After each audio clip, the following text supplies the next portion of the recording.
And we had a problem with the broadcast last time. A lot of people were having trouble finding it. Do we know if we fixed that? Gotcha. He's working to make it live right now.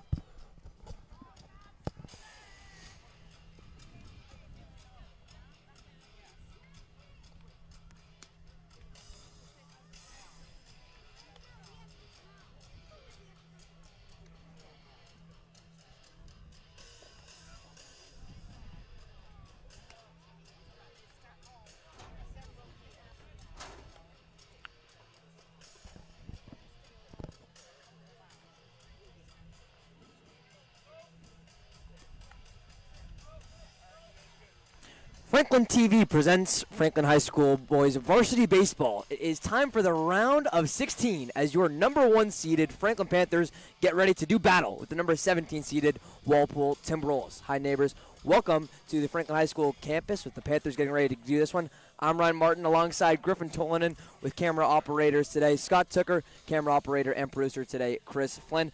And Griffin, Franklin, the number 1 seed in Division I right now. Obviously just coming off a big win against Lexington a couple days ago. Now getting ready to welcome in a Walpole team. This Walpole team actually beat Franklin earlier this year, but earlier last year, I should say. But Franklin, it's a completely different team this year, one of the top teams in the state.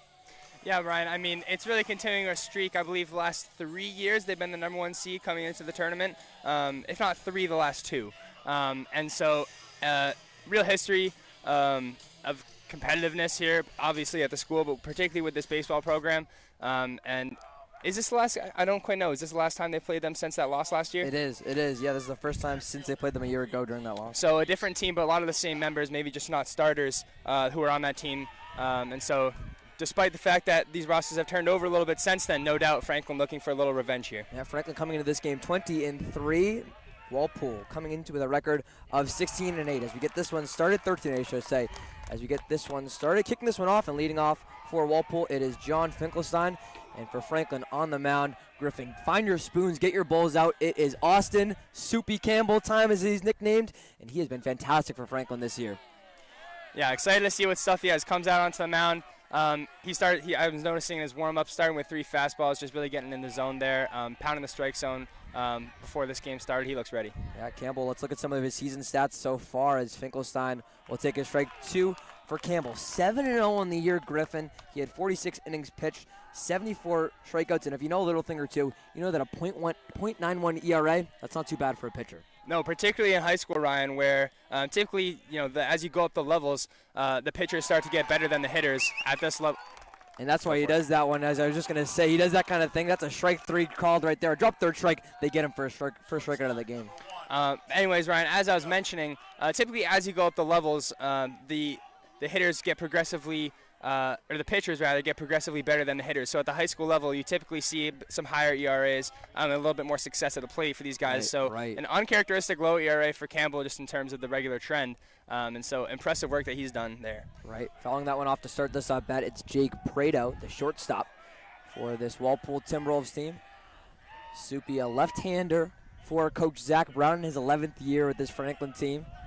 And Campbell's been as good as advertised as a junior, as we said. Second pitch to Prado. That one will go a little bit inside. And the next in line of lefty pitching greats at Franklin, following Jacob Jetty, who's graduated last year and is now at UMass Lowell, I believe. Yeah, you're absolutely right. For Campbell, he throws 3 pitches. He throws a fastball, a slider, as you kind of saw right there, and a bit of a changeup. I was talking to him pregame, Griffin. One thing that we should watch out for. I was saying, what do you like more, the slider or the changeup if it's not the fastball, which is go-to? He says if it's a lefty, like we're seeing right here, you might go to the slider a little more like we saw. If you're a righty, you can expect the changeup. And as that one is looped into the field, can it find some grass? It can. Jake Prado drops that one down right into shallow left center field. That's our first hit of the game, Griffin. And so after getting the first out, a little bit of trouble here for Campbell. Let's see if he can work his way out of it. Obviously, .91 ERA, not unfamiliar territory, and usually is able to work himself out of a jam. And so by no means a jam here, and hopefully he can keep it that way. Prado will lead off first base as the catcher for Walpole. Corey Kilroy will step up to the plate. This weather could certainly be monitored too. It was, I guess, spitting earlier, now definitely sprinkling, I guess you'd say. Yeah, I mean, it was interesting, Ryan. I came out of my house, I checked the weather app, and I saw nothing about rain, so no rain jacket for me, no umbrella, nothing like that. Come to the field, I looked out of my car window. I said, "What's going on?" Well, if you know anything about what this Franklin community has been through in the last 5 or 6 days, including Friday's graduation, you know, never to really trust that forecast in this town. After what was a complete rain out of the graduation, credit to the FHS administration team for kind of salvaging that. It ended up being a pretty good graduation night for the both of us. Yeah, I thought it went great, honestly, and few hellos from some thunder and lightning as we made our way through it, but thankfully it went off without a hitch. Yeah, nothing like a little monsoon on your final day as a high school student. That one will even up 1-1 to Kilroy. I think I heard a parent say, started with COVID, ended with a monsoon. Kind of summarizes the wacky high school experience these 2023 seniors had. I was talking pregame to some people. It felt like the same forecast that we had on that graduation day, as there's a 1-1 coming now to Kilroy. Again, it's Prado leading off of first base. It was the same kind of thing where it was a 40% chance of rain, so not super high, as it's Kilroy fouling that one back to the right field. 40% chance, but 40% chance for like 4 hours. So you never know when it was going to strike. It was always just there. And going back to what you were mentioning earlier about Campbell's slider, that makes a lot of sense, actually, that he likes to throw that to lefties. Do you think if you start that pitch inside, breaks onto the inside part of the plate for a strike, or if you start that on the outside of the part of the plate, you can get a swing with that ball moving outside of the strike zone, whereas to a right-handed hitter, if you start that on the inside of the plate, can maybe move in to hit them, and if you start that on the outside of the plate, that can come in right towards the barrel and result in some... You get a strike three like you can, too, on that one. Right Absolutely, there, Corey Ryan. Kilroy, the second strikeout in the first 3 batters for the Timberwolves. Now steps up the cleanup hitter. It is first baseman Will Hendrick looking to extend the inning.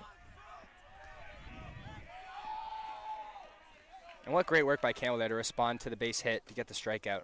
First one in the dirt for Campbell. Let's set the field for our Franklin Panthers. It's Campbell's battery mate, Tyler Beland, behind the plate. From first to third, it goes first baseman Jace Lyons, second baseman Luke Sidwell, shortstop Henry DeGiorgio, third baseman Ben Giros, outfield left to right as Campbell gets ready for a 1-0 right here. That one swung on right to us, and third base coach can't make that barehanded snag. And keeping us on our toes here, aren't they, Ryan? Always, always, as we finish off rounding out this Franklin lineup. In left field, it's Rex Sinelli, someone you know pretty well as a fellow soccer captain, huh? Yeah, great player both on the soccer field and on the diamond. In center field, it's Ryan Garrity, and in right field, it is Isig Chin. So we'll see what Austin Campbell can now do on the mound. The 1-1 pitch, that one is lunged at. They're going to call it a strike. A strike called there on Will Hendrick. And a hesitant swing there, kind of saw what was going on, suspected that it wasn't going to be in the strike zone, but couldn't quite help himself from bringing it around. Right. The 1-2 pitch. Can Campbell get out of the inning with 3 strikeouts? No, but this one will be on the ground. DeGiorgio can't make the sliding backhand to play. It's his second hit in the last 3 at-bats for Walpole, who keeps his inning alive now, Griffin. And so I don't want to call it a shaky start for Campbell. He's made the pitches when he's had to, and so now we'll see if he can continue doing that with a runner in scoring position. Can he keep this inning scoreless and get this batter at the plate out with the forced play at first, second, or third, Ryan? Right. Anywhere to go with it if you're this Franklin infield that we just went by name. He's got a couple of hits and a couple of strikeouts for Campbell so far. The question is, what will be the third? Will it be a third hitter, a third strikeout, or out overall? We'll see.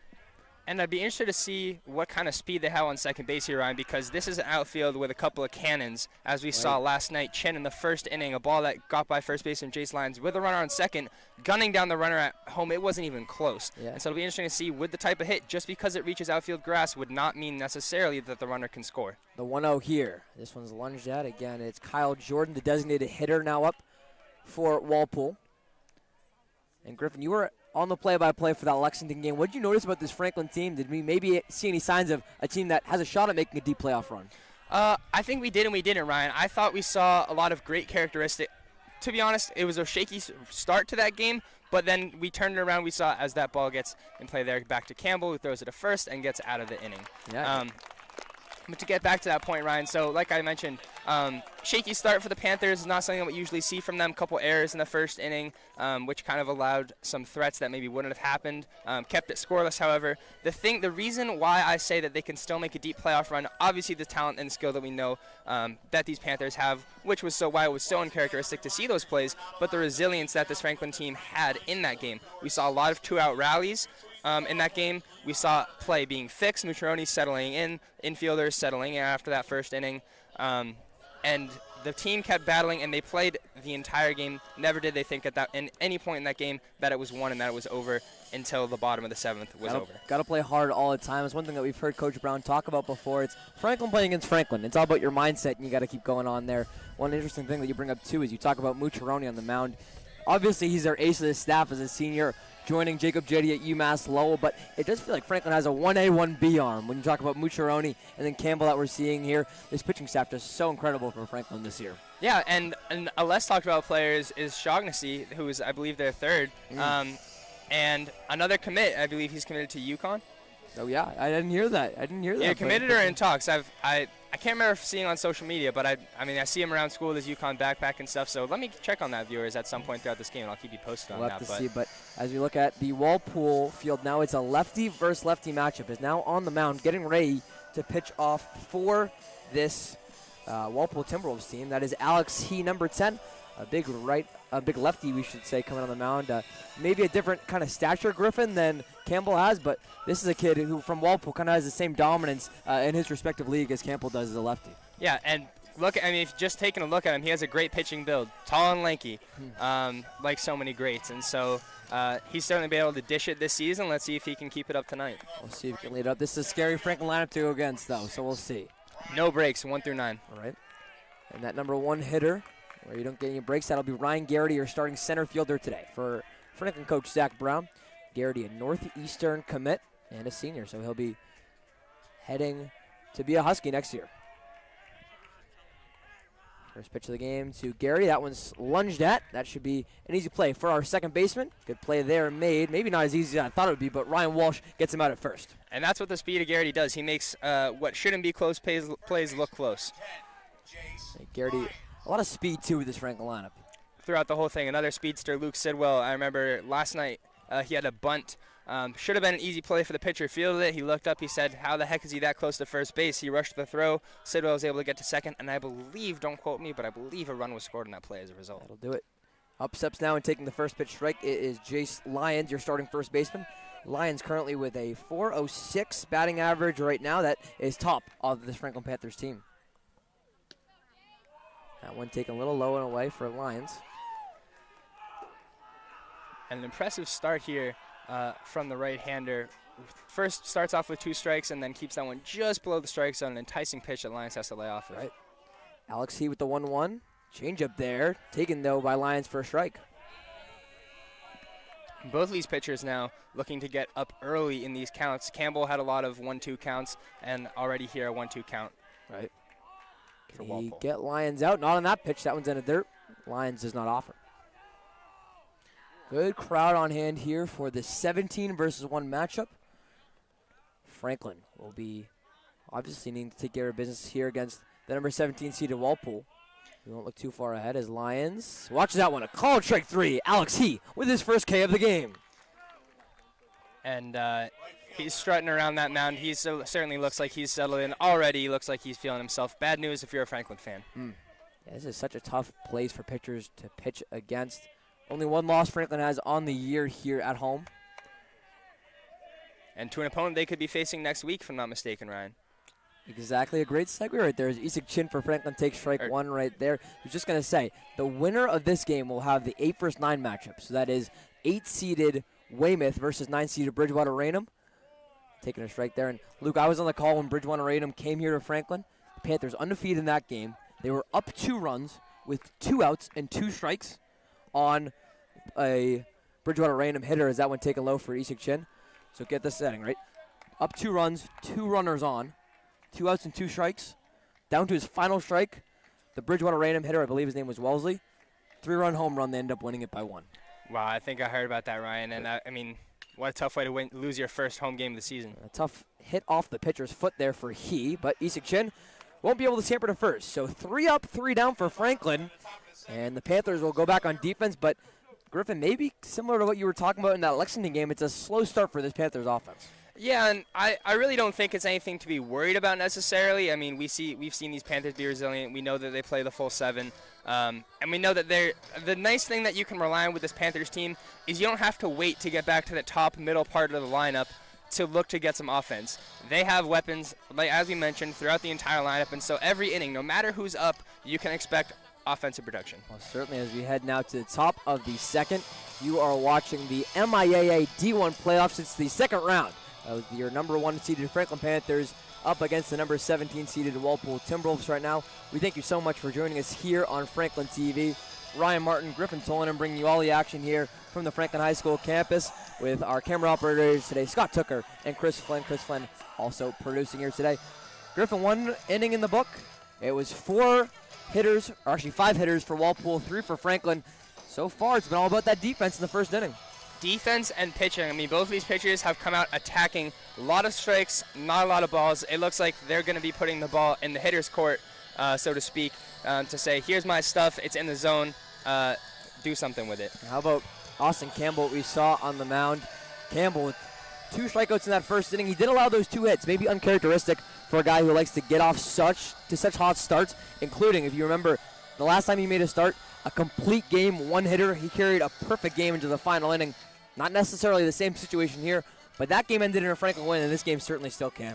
Yeah, and I think the good news is if you're Campbell is that you maintained your composure. I thought he made great pitches throughout the whole first inning. I didn't think he left any over the plate that were dangerous. And look at the quality of the contact. Medium hit, ground ball though, just by DeGiorgio. Another one, a looper over DeGiorgio's head. So nothing solid, nothing line drive height, and especially facing the top of the order, and obviously in that first inning, that's a good sign if you're Campbell. Yeah, for Campbell now, he'll now go to the number 6 hitter, that being Ryan Walsh, your second baseman for Walpole. Campbell looking to get out with a clean slate again. He did kind of let his defense play, as you said, in that first inning. That one just a little bit too far outside. Griffin, one thing that we failed to mention, too, is our 2 umpires today. I was talking to them before the game, which was really interesting.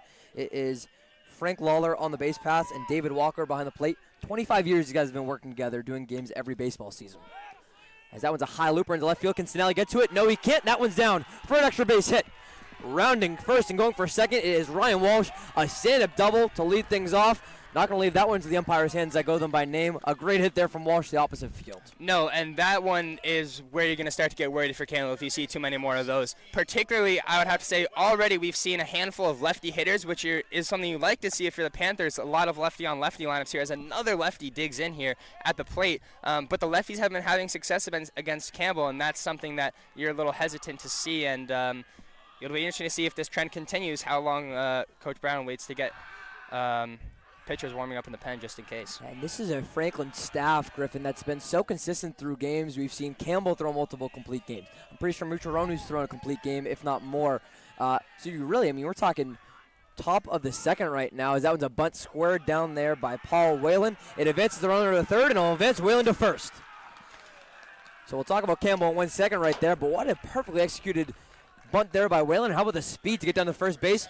Runners on the corners now with still 0 outs. And Ryan, the key word that you just said there is placement. That was, if anyone takes charge of that ball and says, that's mine, he's dead out there at first base. Perfectly between the second baseman, first baseman, and pitcher. No one knows who to get it. No one knows whose responsibility it is to get it, and he's safe at first. Runners on first and third. No out here in the second. Trouble brewing for Campbell. As you mentioned, that .91 ERA. Not used to getting himself out of a jam. Let's see if he can do it again. So as we were saying, it's kind of very rare to look at, heading to the bullpen this early, but here's our situation. Runners on the corners. Leading off of third base, it's Ryan Walsh. Off of first base, it's Walp0le. Up steps the number 8 hitter, Michael Corrigan. Franklin playing in. And perhaps a sigh of relief here for Campbell that he's facing the bottom of this order. Right. Good point. Good point indeed, definitely. Whalen looking off first base. No outs. We'll see if Walpole rolls the dice and tries to send him to second. Again, it's Tyler Bellin behind the plate for Franklin. He has had some throwouts this year. No running on first. Another bunt squared down. That one will be foul tipped by Corrigan. So reset things. And a typically active Panther audience that has been quieted already here in the second inning. Let's see if Campbell can rejuvenate them.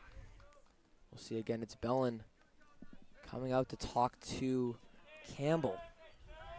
And likely they're signaling the play if runner tries to steal second, what they're going to do. Maybe have the shortstop come in to cut it off and throw home if he should try to do that. If he's going to give it back to the pitcher, what is the situation? I believe that is what he's trying to signal there. Right. Again, it's Walp0le off of first base. Ryan Walsh off of third base. And that is off of the stream of dugout signals coming from Coach Brown. Right. Always working. Situational baseball here. Campbell looking to get out of the jam with still 0 outs. Squared for a bunt again. That's a ball, though. Not offering on that one is Corrigan. And Bland, not just a threat to pump fake down to third. Numerous times last game and throughout this season, he has checked on runners and has a cannon for an arm and typically catches them sleeping if he throws down at you. So you definitely have to be careful if you're a base runner. How about this, too, for Corrigan? Another lefty facing Campbell. We've seen a lot of those in this lineup right now. Isik Chin getting ready in the outfield. Another bunt squared down. The throw down from Bellin. Did they get him? He's safe. He is safe. Look at Coach Brown wanting that one down.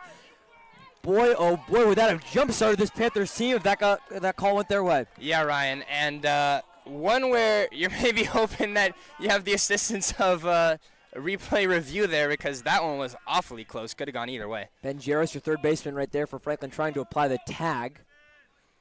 You did say Bellin likes to check on his runners a lot, especially after the catch. The 2-1 now to Corrigan. Runners on the corners. Another bunt squared down. It's a good placement again. Not going is Walsh. Campbell faked the throw. So how about this, Griffin? This is the nightmare situation this early in the game for Franklin. It is runners all around, bases loaded, 0 outs. And the unfortunate part about that play right there, Ryan, is it advances the runner, probably hesitant to steal just due to the arms that this infield has, maybe thinking that Bellin can get it to second, apply the tag, and get it home in that situation. So it advances the runner, but unable to get the out at first. It helps this Panther team in the sense that now they have a force out at every plate, base, including home. That was a strike taken for Logan Keys. He's your left fielder. Our infield's in, so they are looking to go home, Griffin.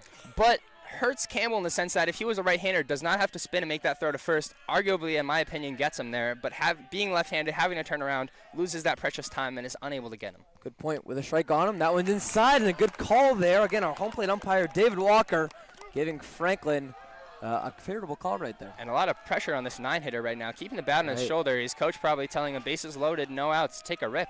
Can Campbell get the huge first out? The 0-2 pitch. That one's lunged at. That'll be foul play.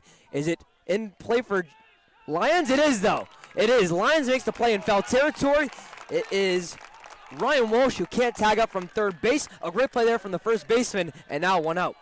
And now this is where the greatest pitchers are seen doing their stuff, in the sense that the great pitchers see the situation and they force a ground ball to their infield to force a double play. That is obviously extremely high level. Can Campbell do it here? Here is the top of the order that Campbell had so much success against, though, as he takes a step off the mound. Up steps Jason Finkelstein again, your center fielder. And he struck out swinging on his very first at-bat of this game. It's Lions and Jarrow still thinking home are the corners. That one in the dirt. What a save there from Bellin, though. That probably saved the run with that block. And probably flashing some of those skills, showing why Wheaton College is so high on him. All right, yeah, the Wheaton College commit as a senior. One of, I believe, 6 seniors committed. And that's just for baseball, Ryan. More seniors for more sports. Right. The 1-0 now to Finkelstein. That one lunged at in the air to left center field. It's Garrity going back. He makes a catch. Tagging up is Walsh, and they won't test him there. Tagging up also from second base and sliding in safely. That one is Paul Whalen. It is 1-0. The Timberwolves on the board first, and this is a playoff game, Griffin. And so, unfortunately, not what we just talked about there, and best case scenario, either a strikeout or a ground out to this infield, but a deep line drive that fortunately is in Garrity's vicinity, or that could have been much worse than it was. Only 1 run scored, and now 2 outs, forced play at first or second. Opportunity for Campbell to leave this bases loaded, no outs jam with only 1 run. Let's see if he can do it. That would be a huge victory for Franklin right now if he keeps it just 1 run, especially a Franklin offense that can be so explosive.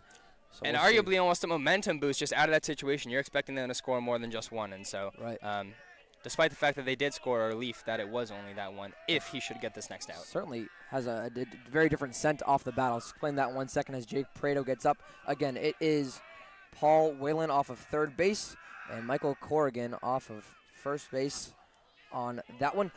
That one, Griffin, off the bat, I mean, maybe if there's a bit more wind there. I thought Garrity might have been trying to rob a home run there, but that one died in the air. Yeah, off the bat, I wasn't too sure that it had a chance, but as that ball kept hanging up and Garrity kept going back, it got increasingly worried. So fortunate that he was able to catch that one on the warning track and keep it in. First pitch there to Prado. Good stop made again on the ball from Bellin, as Bellin will come talk to his pitcher right now, or no, just do another signal well out in front.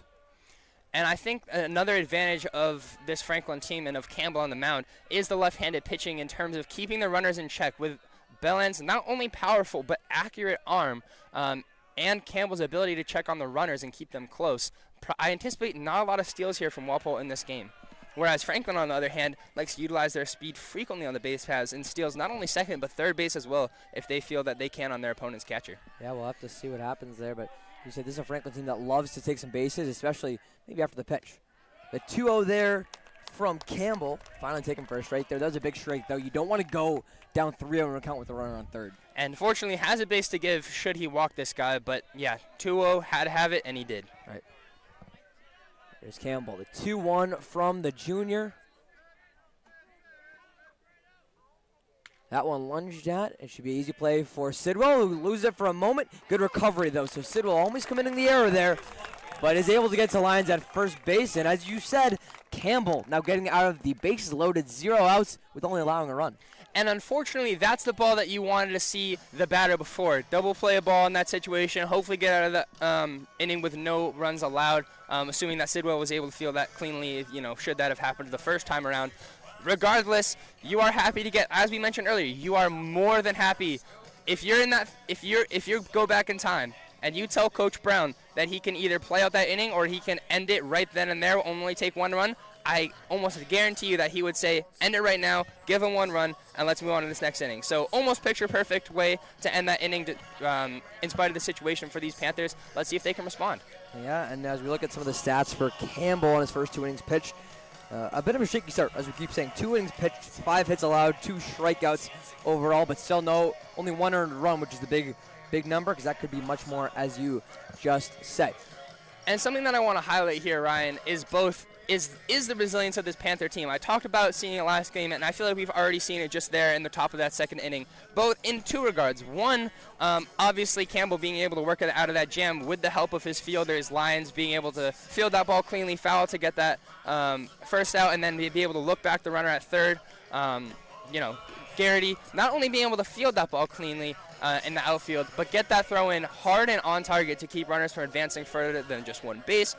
So good work by Campbell to get out of the situation, good help by the fielders. So resilience in that sense, but also Coach Brown not putting any pitchers in the bullpen. Right. That's sending a strong message to Campbell saying that, I know they've gotten on you early, they already have 5 hits, you had to face a bases loaded, no outs jam there in the second inning, but I'm sticking with you, I'm riding with you, I know your stuff it's good, and you're going to be fine. We'll have to see what happens now as here comes the 4, 5, 6 hitters for Franklin. It's Henry DeGiorgio, the shortstop, leading off.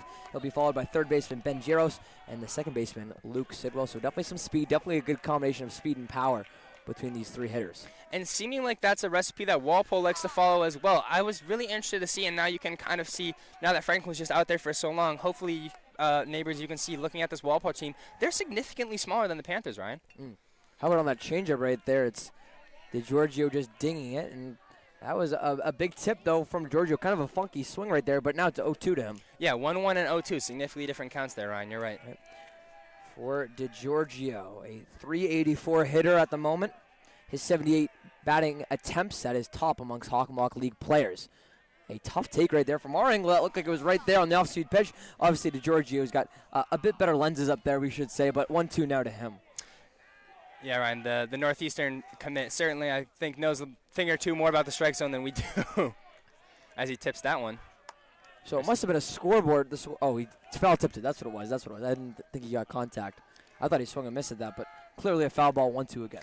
I thought he swung and missed, too. The way he was hanging around, though, was the signal to me. Right. The 1-2 to the junior. That one's taken high upside. No offer at for DeGiorgio. And just another example here of the contained resilience by the Panthers. Down 0-2 in the count, working the count, and now a balanced 2-2 count for DeGiorgio. What a great at-bat so far. Even up at 2 for DeGiorgio. That one swung at into right field. Should be dying in the air, though. We'll see coming onto it, calling him off as a center fielder. And it is Jason Finkelstein making the out.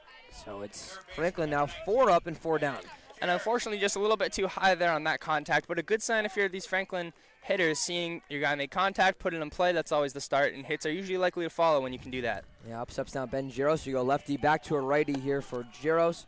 Their starting third baseman for Franklin. Remember, he did have a home run in that Bridgewater-Raynham game that we talked about a little bit ago. And that one looked like a home run swing right there from Jaros. Yeah, definition of speed and power here at the plate for Jaros. Walpole has to be careful. Again, it's Alex He, your pitcher, on the mound for Walpole right now. And he is dealing. Just as we say that, that one will be aligned up into the air. Is there a play to be had? And there is. And Jaros can't believe it, but going and making that play in foul territory, Corey Kilroy, the catcher, getting the second out of the inning. Yeah, that was a nice play by the catcher. Off the bat, it looked like it was going to be right up, but that ball just kept drifting and drifting and drifting. Looked like it was going to be out of play. Fortunately, if you're a Walpole fan, it stays just barely in play, and catcher's able to snag it. Yeah, a bit of an uncharacteristic now start. I mean, the first couple batters okay, but we are now 5 batters through. Griffin and Franklin really hasn't had their way at all. Luke Sidwell stepping up now to try and change that fortune. He puts down a bunt. Here's that speed from Sidwell we love to talk about. He gives it a throw, and he's safe. Sidwell showing that Hockomock all-star track speed Griffin, and that's a great way to get Franklin's first base runner. And Ryan, if you can believe me, I was just about to say, with that third baseman playing so far back and Sidwell's tendency to bunt, I wonder what Coach Brown does here. And he has him bunt. Perfect bunt by Sidwell, and makes it look like an easy play there at first. Easily safe, and let's see what they do here with a runner on and 2 outs. Well, the next time you are going to predict the future to a T, feel free to interrupt me and tell me what's going to happen next, because I love to know more than anyone here. As up steps now Tyler Bellin. We talked about him as a catcher committed to Wheaton College. Now getting ready to step up into this batter's box. Multiple home runs for Bellin on the year. Only Panther who can say that. Double look at Sidwell. Bellin, watch that one over his head. And I wonder, that was the first real out-of-control pitch we saw. Could be a fluke, could also be Sidwell's speed getting in his head. And I almost wonder if Coach Brown is going to keep Sidwell on first base just to mess with him. Right. With 2 balls now, and we're obviously biased, but Franklin might have one of the rowdiest dugouts of any team in the state, so I wonder if those yes chants are going to key a little bit, as it's now a 3-0 count to Bellin. Yeah, Ryan, yesterday I mistook it for the audience. I said, wow, the Franklin audience is loud here tonight. And then Luke had to stop me. He said, Griffin, I think that's just the dugout. The 3-0 to Bellin. We'll see if he offers. And no, he'll watch that one for a strike. Now to a hitter's count at 3-1. And at least from our perspective, Ryan, seems like there's been a generous strike zone there at the bottom. Just below the knees has been being called a lot here so far. Again, calling our balls and strikes today, that's David Walker. He's joined on the base paths by his 25-year partner, Frank Lawler. Oh, so I thought you meant 25 years of experience. 25 years of experience together, though. If I'm doing that math out really quickly, I guess that's 1998 since that was their first season together. Wow, that's some love for baseball right I know, there. significantly older than us as 2023 graduates. And Luke Sidwell will steal second base. Stress as we say that on the 3-1 pitch. Counts now full to Bellin. Sidwell, Griffin might have actually taken off for third right there if he not maybe hit something at second base. And I would say, fortunately for Sidwell, he did not take off. Center fielder charging that one the second he saw it leave the catcher's hand. Despite Sidwell's speed, it would have been a close play. And especially with Beland's power, I think you're going to be happy with Sidwell here at second and trust that he can score on a base hit, particularly with his speed. Well, for Tyler Bellin against, actually, he is a right-hander. I'm not sure. I thought he was a left-hander anyways. They're all lit up for Tyler Bellin. 3-2 count with 2 outs in the bottom of the second for Tyler Bellin. He lunges that one. That's a foul tip caught by the catcher. Call that one out there. And it is Walpole starting a yes chant of their own. Franklin still 7 batters in 2 innings. And perhaps what Franklin can look forward to is just that they have new batters to face the pitcher, right? So people who haven't seen him yet, maybe people who can spark something in this offense, and then they're getting back to the top of the order. So despite the fact that the entire order is dangerous, as you mentioned at the beginning of the game, as with every lineup, the top and the middle is where you have to be scared of the most. And so maybe can breathe a little easy here for the Panthers, knowing that they're going to be getting back to that. And if those bottom of the order guys are able to get on some dangerous situations facing some of their Panthers' toughest hitters for Walpole. We'll have to see. What did you say at the beginning of the game? It's 1 through 9 that you have to be scared of if you're Franklin. Talk about going from the top to the middle, as it's a 1-0 lead right now from Walpole. Here in the broadcast booth, we will also go from the top to the middle. And for our middle innings, our play-by-play will be sent over to Griffin Tolanen. Griffin, take it away. Thanks, Ryan. What I'm scared of if I'm a Franklin fan right now is just too much of a continuation from last game in the sense that, and I didn't want to say it after the first inning, but now that we've gone through 2, just the lack of offensive production was evident both last game and in this game, in the sense that 1 versus 32 seed, you're expecting a blowout, right? And a 5-1 victory, well, a win's a win, and in the playoffs, that's all you can ask for. Not necessarily the tone that the Panthers wanted to set coming into these playoffs. And now here, 2 innings through, certainly still a game, just down by 1 are these Panthers, but have had minimal traffic on the bases, only 1 hit, which has been a bunt, compared to lots of traffic for Walpole here. And not to mention last game, despite only allowing 1 run, lots of traffic for that opponent as well. And so despite the fact that it hasn't necessarily showed up on the scoreboard, these Panthers have had to work through some sticky situations, and just not the type of baseball you want to be seeing this early on in the playoffs. Right. Still very early in this game, we should mention. Just 2 innings through. Of course. But you're so right how it, just like when Bridgewater Random came in, that was a mediocre Bridgewater Random team by the standings, right? And Franklin was undefeated, and all of a sudden Franklin was saying there's no way we can actually lose these guys, and then they do. All of a sudden now when you're at the playoffs, that 1 seed, when they get the 17 seed going, I mean, you really can't let the standings fool you. Every team's in the playoffs for a reason, and Walpole is showing why they're an even opponent right now for Franklin.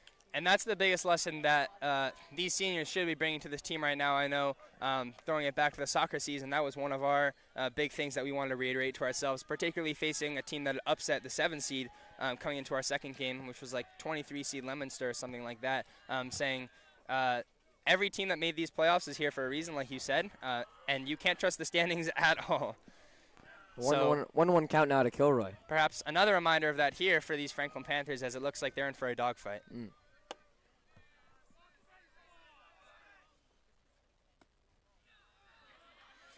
And despite the low zone, the low strike zone from this umpire so far to this game, not liking that one, the count goes to 2-1 as Campbell looks in. I think Campbell's gotten behind on a couple too many counts tonight so far, Griffin. Yeah, but he seems that he's been making his pitches when he has to, for the most part. Getting in and out of those jams, just there, 2-1 count. 3-1, 2-2, very different counts. He's able to force this count to 2-2. Much better situation for him. Gives him a little bit of wiggle room to try to fool the batter here.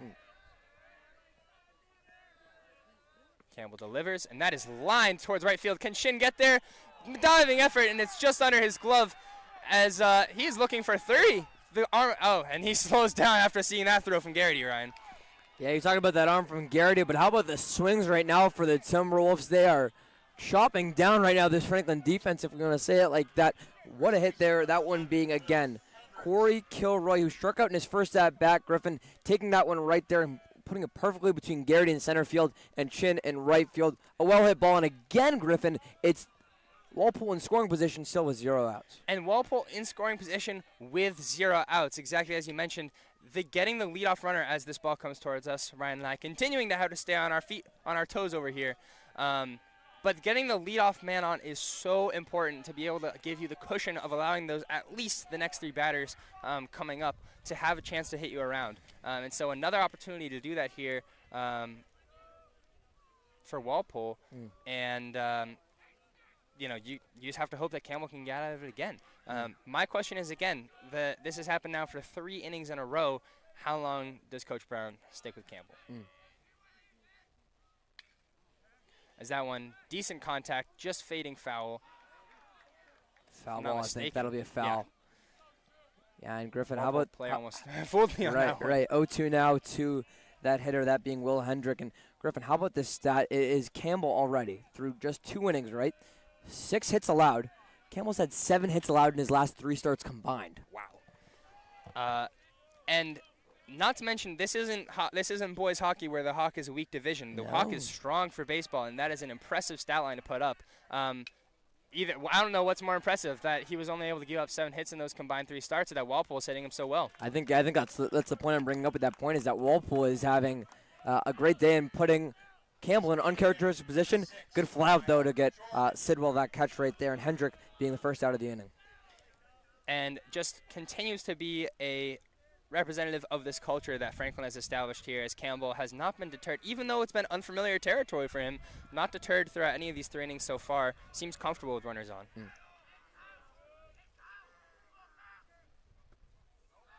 as that one misses for ball one. This count 1-0 with 1 out. Kyle Jordan stepping up to the plate now for Walpole. He grounded out to Austin Campbell to end the first inning.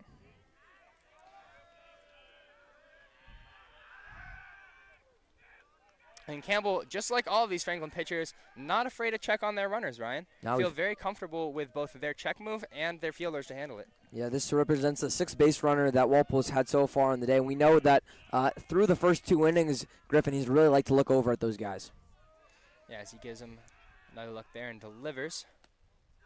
Just missing the bottom inside corner of the zone there for the count to go 2-0. And I almost wonder if he's giving too much attention to this runner here. Bit of a stockier kid, maybe not the speediest, although he's definitely trying to get in Campbell's head.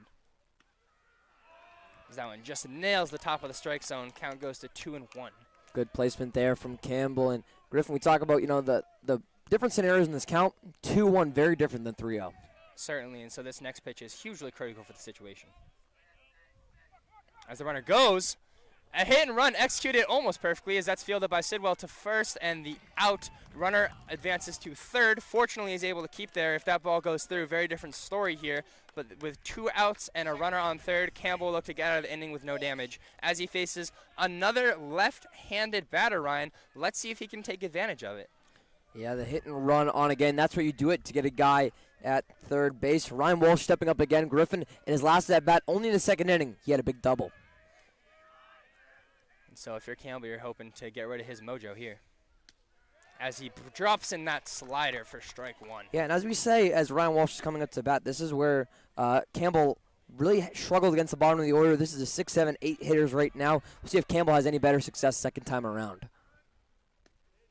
And typically a reverse trend that happens where the batters get more comfortable with the hitter, not the other way around. We'll see if Campbell can turn those fortunes on their head and make these batters turn these batters into outs. Yep. As he takes a breath, delivers, and what a clutch block there by Belen. He's been spectacular so far behind the plate. Yeah, he's been a really impressive presence. This is something that we've come to expect out of not only Belen, but his predecessors before. There's a reason why Belen is only starting 1 year as a senior. We had Joe Terrell before him, Jake Fitzgibbons, who's starring at UMass Lowell with Jacob Jetty right now. A good line of catchers who make stops like that, as Tyler Belen does. And, well, I guess we can talk about that later as Campbell sets, delivers. And a surprising, a strike delayed, but strike call nonetheless there. Just barely nips the corner. Griffin, huge pitch here. 2-2. Can Campbell get out of the inning after allowing this double? Ooh. And the Franklin fans started cheering right after they saw that one hit the mitt. They thought for sure that was a strike, but a full count now, Ryan. The umpire just wanted me to explain the significance a little bit more. Because as I was trying to say, if Campbell can get out of this, he had a guy on second with 0 outs, now possibly a 0 on the scoreboard for this inning. As that one's lined to center field, Garrity unfortunately not going to be able to get to that one, and the runner will score, making this a 2-0 game here in the top of the third. Or I can just jinx it like that and put Walpole up 2-0 like that. Clutch hitting, though, from the Timberwolves. Seriously, as we saw that one. Ryan Walsh now 2 for 2 on the day. He's been having the way with the junior pitcher. Yeah, classic broadcaster's curse there. Of course. Ryan and I will try to refrain from that as we go on, Franklin fans. As this next batter digs in. Less of a danger zone here for Campbell as, unfortunately giving up the run there, but now only having that runner on first. So pressure's certainly off now. Let's see if he can make these pitches with a little higher level of comfort. Hope we can get this out here against yet another left-handed batter with another in the on-deck circle. A string of left-handed batters here and the bottom of the order. Ideally, you look at this on paper, should be having more success right now. Yeah, this is Paul Whalen up to bat again. He had a bunt and was able to reach on it in the second inning. Now the count's even at 1-1 to him. And a well-placed bunt that was, Ryan. And I thought it was interesting staying away from the cannon of Ben Jaros on the bunt, opting to go down the first base line instead. Right. As that one, soft contact down the first base line. Lions were able to settle that one easily. Steps on the bag for the out, and that'll do it for the top of the third. The score, 2-0 Walpole. Franklin looks to respond by getting a little bit more traffic on the bases than they've been able to so far. Yeah, and in that inning, it was only 5 batters who were up. But some damage done. Again, another run goes there, and that's kind of demoralizing play. We talk about that Bridgewater Raynham play and why it was so devastating for Franklin, who were down to their final strike to keep that perfect season alive. All of a sudden, you allow that home run. Obviously, it's different situations. It's not as dire. But to be one strike away from going out of the inning unscathed and keeping it a 1-0 game, and then with 2 strikes on him, he gets that single, the RBI single to make it 2-0. Those little losses can certainly build up and be frustrating for a team like Franklin. And they can. That's exactly what was in my mind as well, Ryan. You would almost, at least for me, as a team, have your opponent get one big inning because it can almost be like poking the bear, Ryan. It's like they can do that to us. We're not going to take that. We're going to turn around. We're going to go put up the same number on them. We're going to go put up more on them. We're not going to let them score any more runs now. It's a little different when you almost tiptoe around the bear. One here, one there, right. Hit here, hit there. They haven't been too loud about it, but you look at the scoreboard, they're up 2 runs right now. That's a good way to put it right there. They haven't been too loud about it, but they've been able to kind of do their thing. And, again, this is a Walpole team that's a 17 seed, so it's a nothing-to-lose mindset. Let's just go out there. Let's hit as much as we can. And do our thing. So right now for Walpole, I think you love the position you're in. I think it's just about not taking your foot off the gas. Yeah, and obviously if you're Walpole, you're not going to say no to the big inning. I think if you're Franklin, you have to end. This is almost just as common sense as saying stop them from scoring. But it is. It's demoralizing to look at the box score every single inning. And if you can visualize here with me, neighbors, the green monster at Fenway, you can see the top and the bottom of every inning, and you just look out at that, and obviously these players don't have that, but they know in their heads, you look out at that or you visualize that in your head, and every inning you just see 1, 2. It's slow and steady, but it wears on you, and you feel like the momentum's always in the other team's favor. It doesn't allow you mentally to get up. Right. And so I would argue that the Panthers need a little bit of that here themselves, although a team that typically feasts on explosive innings as opposed to consistency throughout the whole game, I would argue. Let's see if they can generate one of those innings here, because I would say they certainly need it for the momentum. Right, this is a big position for Franklin to be in, and definitely as we now enter, Griffin, that 8-9-1 hitter range. You talked about the bottom of the lineup, seeing batters for the first time, and things like that will happen. And that one to the gap for DePaul, and he's looked to be pushing the envelope there, but smartly scampers back to first base with his deep, loud single, and that has gotten these Panther fans and the dugout riled up, Ryan. And a great situation here. I'll let you jump in a minute, Ryan, but a great situation here for the Panthers. Maybe you want to establish more of that, getting the first runner on. Yeah, that's huge. That's absolutely huge. And that's what Walpole's been able to do in both the third and the second inning, which is the reason why it feels like they're in control of the game, both batting and pitching. Now, Franklin's able to do that with DePaul. I think it was a huge hit, because that's the second hit of the game if you include the Sidwell bunt, but this was the first real hit that could get the dial fired up. And as Sinelli grounds that one there, charging his DePaulo, sliding, and he's just going to force it out there at second. I almost wonder if that was a tactical play there to just confuse the infielder, because if he charges forward at DePaulo, lays down the tag, and throws out to first, to me that looked like an easy double play. Yeah, that shortstop right there, again, that's Jake Prado, who kind of had the position of a double play. It looked like he was going to be a do-it-yourself where he touches the bag and then fires it to first there. So I think maybe both him and DePaul were confused. DePaul was confused because he was too far ahead, so he couldn't touch the bag and then throw it. And then Prado was confused as to why DePaul was sliding 5 feet before the bag. Either way, it works out as best it could for the Panthers, aside from a throw too high towards first. And they still have a runner on with 1 out and the top of their order. So huge here to get the bottom of the order on to let the top of their order do their work. And no one you'd rather have up here than senior Northeastern commit Ryan Garrity. Certainly a leader of this team as the dugout chants, Ryan, Ryan, Ryan, Ryan. Showing him their support. All right. As another check, and I think the reason that traffic is so important here against this Walpole team is when the pitcher has seemed most uncomfortable. He has seemed so settled in and so calm with no runners on. But just in the 2 instances that we've seen runners on, so many checks, missed throws like that one, and he has seemed much less dominant, as here with a count on Garrity, the top of the order, and a runner on, 2-0, whereas we've seen this pitcher going up in the counts early as opposed to down for the most of this game. He delivers with the slide step. Garrity fouls that one, and that's hanging up a little bit. Left fielder will just not be able to get to it. I honestly thought Ryan, if he just laid out for that, he had a chance. Yeah, that was Logan Keys right there coming out of left field.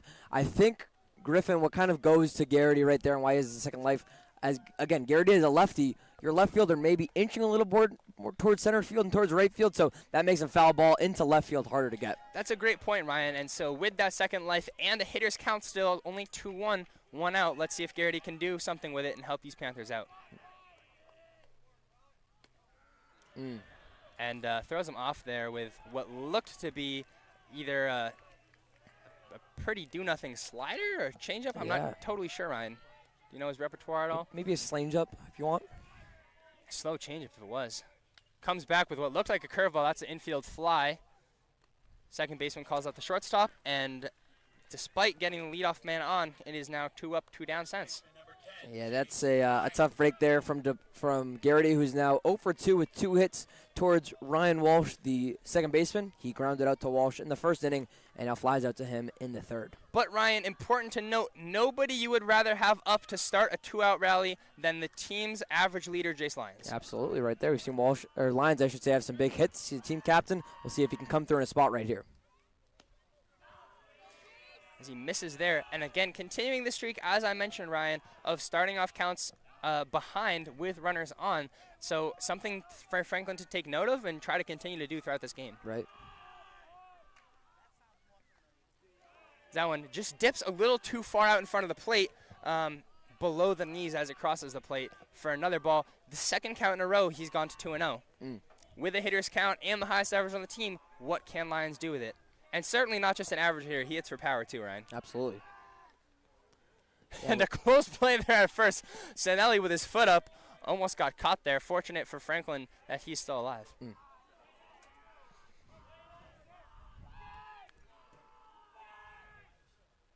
And that was hard contact right through the middle there for Lyons. Sanelli looking at third to see if he's going to wave him. He is not. As the center fielder comes on charging.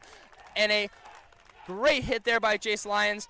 The hit total now is 3 on Walpole for tonight, 2 in this inning. Let's see if Franklin can do anything with this momentum. At the very least, Ryan, if they come out of this inning with nothing, with nothing less other than, all right, we're starting to have success in this guy. We've seen this guy, and we can hit him. Yeah, you're absolutely right, Griffin. And this is the kind of part of the order right now where I love Franklin to have that attitude in. We just saw Lyons, the 2-hitter. Here comes Chin, the 3-hitter, and certainly starting to get to Alex Key, the pitcher. And look how deep that right fielder is, Ryan. Certainly they have done their scouting and know of Chin's power. Certainly. As Walpole sets, takes a look at Sanelli, dishes, and that one blooped out in the outfield. Can the second baseman get to it? Wow, he can. What speed over there by second. I thought that was sure to loop into outfield grass. And the bottom of the third will end. Stranding runners on first and second. It looked to be the start of another characteristic Franklin run, but it was not due to the heroics of Walpole's second baseman, Ryan Walsh. Yeah, again, as you say, good catch there from Ryan Walsh. He talked about how the second inning ended. It was 2 strikes and 2 outs to a hitter right there. And then Campbell let up that hit. It was an RBI single. The demoralizing little losses to end the inning right there. Good hit. Good piece from Chin right there. You think it's going to drop down, and the Walsh makes a fantastic play in the outfield grass right there. I'm just wondering, Griffin, how many more of these sour ends of innings can Franklin have, right? The sour taste in your mouth at the end of innings. Franklin now down 2-0 right now, going in the top of the fourth. Still over half the ball game to go, but they really just got to get a couple wins inside the game to really get back on the scoreboard. Ryan, that's an important question to be asking. Honestly, if I'm a Franklin fan, that's not the thing that I'm worried about here. We've been talking about it all game, the fight of this Franklin team. And so uncharacteristic to see in high seeds because they're not used to being down. Right. They're so used throughout the regular season to domination. Most of the high seeds have not lost, or if they have, it's been a handful of games or less. They're not used to being down. They're not used to playing from behind, and it can throw them out of their rhythm a lot. That does not happen with this Franklin team. They have so much fight in them, and they play like the underdogs even when they are clearly the favorites in this game, number 1 versus number 17 seed. Again, it's that underdog mindset, nothing to lose, so let's just go out and shock the world. Right now, Walpole is not shocking the world, but they're making sure that they turn an eye right now and watch what this Timberwolves team is doing.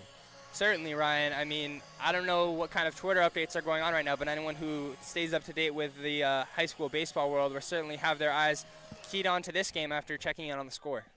Speaking of national baseball news, it was Austin Campbell for his last outing. He actually earned national recognition and was up for High School Sports Player of the Week. I can get that more official right now, but interesting to see Franklin get that kind of recognition against players and athletes from other states. Yeah, and thank you for mentioning that. I did not know that. Impressive by Campbell, and shows why you were mentioning earlier 1A, 1B with him and Mucciarone. Right.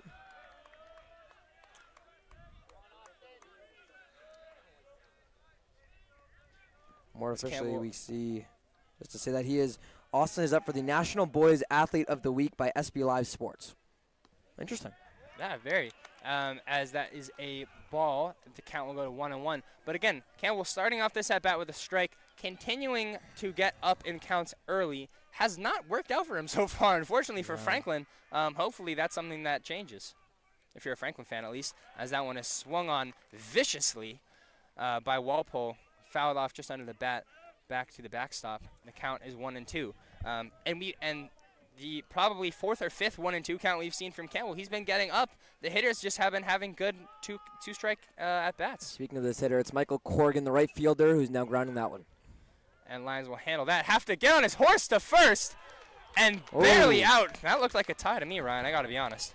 I hope our videographer's got a clip of that one. That was a wild play there between Lyons, the first baseman going to cover the bat, and Michael Corrigan, the base runner, going to get that. As you said, that was kind of a bang-bang play. Our base umpire, Frank Lawler, probably had a better angle, but I thought it was most interesting that Lyons' hat flew off and Corrigan's batting helmet fell off at pretty much the exact same time. Yeah, Ryan, and what we've seen throughout this entire game is I believe this is the second baseman, that digs in here, number 2, for Walpole. The speed of this Walpole team. They're not as big as these Panthers, as I pointed out earlier, but they are fast as that one is lined. It's Sidwell. He slips. Surely not. He gets the out. Whoa. Luke Sidwell. What a play. And if nothing else is going to get these Franklin fans going, it is that. What an outstanding play by Sidwell.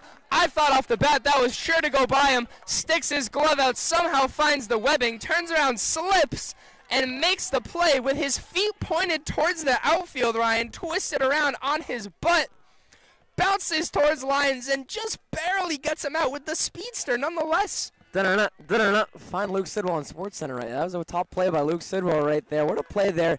Those are the kind of plays that barely anyone, high school, college can be making right there. Sidwell, an athletic second baseman, showing it off right there. Pro-esque there, Ryan, certainly. What a play by Luke, as that one is popped up. Should be no trouble for left fielder Rex Sinelli as he hauls it in. Knock on wood, no commentator's curse. How about this? None there. As dare we say, Ryan, a 1-2-3 inning for the Panthers. Yeah, the first 1-2-3 inning that Franklin's had. Luke, how about this? It was the Walpole Timberwolves with multiple hits in each of the first 3 innings. A 1-2-3 inning with a kind of flashy play like we saw Sidwell have. That might just be what the doctor ordered right now if you are this Franklin Panthers team. And the thing that you love to see there from Campbell is that it was against the top of the order. And so objectively, on paper, those are going to be the toughest hitters to get out. So he had that 1-2-3 success in a tough spot of the lineup. Now, the biggest question here for these Franklin fans is, can that be sustained towards the part of the order that he's struggled with the most, which has been surprisingly the middle to the bottom of the order, not just because of the placement of the order, but because so much of that portion of the order is comprised of lefties. On paper, it really looks like he should be mowing down that part of the lineup, and that's just not been the case so far. Ideally, that for Franklin fans at least, that gives him a little momentum, gives him a little more trust in his stuff going on, and hopefully he can continue to mow down these Walpole hitters. Certainly, we'll have to watch out for it. And now the question lingering is, with the heart of the Franklin order coming up, can they respond and continue this momentum? Yeah, we'll have to see right now. If you go back to the last inning for Franklin, we look at what happened over there. Remember, it was Isak Chin who just lined out to Ryan Walsh, who made a fantastic play. So 2 fantastic plays by 2 very athletic second basemen in today's game between Walpole and Franklin. I'm interested to see now as we have 4, 5, and 6 due up again. These are the 3 batters that led off the second inning. They will now lead off the 4th inning. I love a spark here, and this is where you usually get it from this part of the order. And Ryan, look at who is up. Henry DeGiorgio, someone that as you mentioned, this is the part of the order that gives him a spark. You love to have him up in this situation. I almost wonder, and I wonder if Coach Zach Brown is seeing the same thing, how this pitcher has struggled with runners on. He hasn't seemed as comfortable, at least to me. He's getting behind in counts early as opposed to ahead of counts early. And so despite the fact that by doing this he would sacrifice DeGiorgio's power, look how far back the third baseman is playing. Right. If I'm Coach Brown, I would have him bunt here. DeGiorgio extremely speedy as well as powerful at the plate. Just get a runner on and get in his head. Right. Could be a good point here. We'll see as he takes the strike one. So not likely that DeGiorgio squares down for the bunt with a strike here, but we'll have to see here. And maybe it's Coach Brown saying, we'll just take the power instead. And let's see if that decision pays off. That one towards the shortstop. DeGiorgio digging it out. Good throw there from short as he retires DeGiorgio. Coach Brown, if you heard me, maybe thinking about doing that one over again. No, but again, while he's out on that, what you like to see is continued contact against this pitcher. Ryan, I can't remember the last time we saw a Franklin batter strike out. No, Can you? It wasn't until the second inning when Tyler Bellin struck out. But one thing I'm really interested in now is DeGiorgio goes out. 4 innings of play so far, and batting for Franklin as Ben Giro steps up here. 4 innings of batting, only 1 time as a leadoff hitter reach base. And not a recipe for success for any baseball organization, particularly in this situation where the Walpole pitcher has seemed so uncomfortable with runners on. As Jaros gets jammed a little there and is able to poke that one foul, the count is 0-2. So continuing to support this, what's been going on here, that with no runners on, he's getting up in the counts. With runners on, he's getting down in the counts. Yeah. So it's imperative here that Jaros finds a way to get on if Franklin's to have success in this inning. As the dugout cheers him on. The pitch looks to be outside, and it is ball 1. That was a ball right there. Count moves to 1-2 now. Maybe it's Alex He taking some offense, Griffin, I should say, taking some offense to you just saying that he hasn't had a strikeout in a while. We'll find out. And then it has gets Jaros lunging. Maybe I should speak more quietly over here or watch myself on the broadcaster's curse as Jaros, tough game for him so far, fouling out behind the plate and then fanning there for the first time in 2 innings for this Franklin team. Good memory on last Jaros hitting for Alex He, the right-hander for Coach Chris Costello in his 8th year with this Walpole program. Alex He now, his 3rd strikeout of the game. And now, the third, after the Luke Sidwell up, after the bunt last time, third baseman playing in. But look how far back the first baseman is. Wonder if he stays with the bunch but just switches the side. He will not, at least on the first pitch, as that goes in for a strike. No signals that I can see from Coach Brown. Perhaps just saying, Luke, what do you see out there? We'll leave it up to you, kid. Trusting his staff. As that one just catches the inside part of the plate, at least from our angle. It looked like it could go either way, as that'll go, again, 0-2 count. He is dealing right now. Huge pitch now. 0-2, 2 outs for Alex Hen as he takes a step off the mound right here. Remember, Walpole, they had a pretty tough way. They went 1-2-3. I believe that was their first. Again, that was their first 3-up, 3-down inning in the top of the 4th. So if Alex Hen can do a 3-up, 3-down, bottom of the 4th here with a strikeout would be pretty big.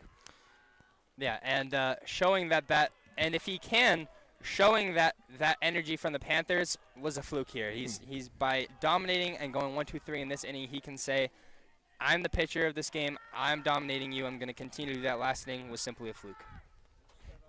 He will not do that, at least on that pitch, as the count is now even more in Sidwell's favor, 2-2. Yeah, we mentioned this in DeGiorgio's first at-bat, Luke, when DeGiorgio went down 0-2 and then evened it back out at 2-2. He ended up still flying out the center field, but let's see if now even in the count with Sidwell, his fortunes can change. That one towards the eyeball. Sid able to get contact on it. Charging on as the shortstop, making the throw. And the first baseman is not able to scoop it. Perhaps Sidwell's speed had something to do with the low placement of the throw. He's able to get on for the second time. And what a breath of fresh air Luke Sidwell has been for these Franklin Panthers here, Ryan. Just cheeky. I think that's what you can say about Luke Sidwell. A cheeky player will reach base however he needs to. A bunt single, and now we'll call that an error on the first baseman on the scoop right there. But regardless, Sidwell reaches base. And again, that's not the guy with those kind of wheels you want to see leading off first. And continuing to show impressive speed from the field here as, wow, that shortstop came on charging as we'll have the pitcher check on Sidwell here. Yeah, that's Jake Prado right there, who did deliver a really nice athletic throw there from his shortstop position. Unfortunately for Walpole, Will Hendricks just couldn't pull it in. He's now going for a strike on Tyler Bellin. Bellin, last at bat, struck out. Unfortunately for the Panthers, that was a situation in which they were hoping for a hit with Luke Sidwell on second base. Let's see if he can redeem himself here. Sidwell looking antsy over there at first base, keeping an eye on that leg. And pitcher steps off. Can sense Sidwell's anticipation. Right, you expect Coach Zach Brown not to send him here with 2 outs here, but with that kind of leak Sidwell is in the speed as he takes another check over, you think any kind of place that Bellin can put a hit, it would leave Sidwell on third base 90 feet away from their first run of the game. And obviously he'll take a hit under any circumstance, but if it can be one where Sidwell's running off contact, as that one's roped down the left field line, will that stay in? Oh. Barely foul for the Panthers. tough break there for Franklin, as that would have sent Sidwell at least to third with his speed. Who knows? Perhaps home. I would almost, and then on 0-2 count, you probably don't want to do it on an 0-2 count, but if Beland's able to work this count a little deeper, maybe a hit and run situation could be enticing with Sidwell's speed and Beland's power. Right, we'll have to see here. 0-2 now from Alex. Luke, I keep doing that. My first game with Griffin, and if you can't tell, Griffin Tolan and Luke Sennett, two of my very best people to broadcast with. Griffin, I wouldn't be surprised to see an off-seed pitch, is what I was going to say. Yeah, 0-2, particularly at the high school level, that's where you see a majority of off-speed pitches thrown. Let's see what happens here. Yeah, he does, exactly. That's through the middle. Can they make the play? Oh, and that goes right through. Sidwell, again, is held at second because of the smart play from the center fielder there. Ryan, can we get a name there? Center fielder for Walpole. John Finkelstein, again, making that tough play right there. John Finkelstein, it will not come up on the score sheet. Nobody will talk about it, but he has been phenomenal for this Walpole team on defense so far. On throws to second, he has charged in from behind. The one had gone through. Again, it was when Sidwell stole second the last time he was up, kept him at second. Similarly, earlier, came down on a base hit through, preventing runner from getting from first to third. Right. He has, just by being aggressive out there, and the anticipation and the wantingness to have the ball in his glove, he has such a bright spot for this team. So that one is going to, almost finds the gap. DePaulo's going to have to hurry, diving for the bag, and he just got out. What effort from DePaulo, and what looked to be promising contact there, Ryan, unfortunately results in an out and the end of the inning for the Panthers. Promising innings for these Panthers that unfortunately have just not resulted in any runs. You gotta love the effort. You gotta absolutely love the effort for Ethan DePaulo, one of 15 seniors on this team right now. Griffin, remember, this is potentially his last game, and these 15 seniors' last game.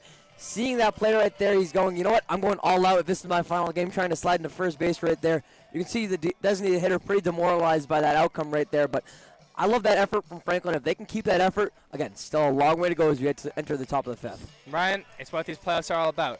Important to note, though, as we enter the top of the fifth, top of the fifth, 3 more opportunities for these Panther hitters to get on the scoreboard. So as you mentioned, plenty of time here in this game. We just entered a little over halfway through. So not time to panic yet, and certainly not time to panic, only down 2 runs. Certainly. I mean, this is striking range, right? This is what we talked about. Nippon Goyle and I, who just did the girls lacrosse game between Franklin and Concord Carlisle, where Franklin girls lacrosse beat the Patriots in that one to advance to the round of 8. Just keep yourself in striking distance in the playoffs, and that's all what matters. Franklin only down 2 runs, certainly still there. Yeah, Ryan, and you just want to see them. They've responded. They've certainly responded. They just haven't been able to respond with any runs. They've responded on defense. Campbell cooked last inning. Oh, is that ball on warm-ups flies into the stands? Fortunately, it doesn't hit anyone. But the defense has responded. Campbell went 1-2-3 for the first time this game in the 4th inning. Hopefully he can keep it up. The offense has looked strong these past 2 innings. In the 4th inning, in the 3rd inning, it was getting the first runner on. Unfortunately, couldn't make anything of that. In the 5th inning, or 3rd, then 4th inning, pardon me, viewers. In the 4th inning, wasn't the first runner, but we did get runners on. And again, just weren't 2 runners actually, just weren't able to make anything of it. Just need to continue to string them along here. Absolutely. As we enter the top of the 5th inning of play, it is Walpole up 2-0 on Franklin. Walpole looking to pull off a big-time upset. We wouldn't call it David versus Goliath, but 17 versus 1 certainly would turn some heads here in this D1 playoffs as Austin Campbell re-enters the mound for his 4th inning of work. Ryan, as you mentioned, any playoff team is dangerous. They made it this far.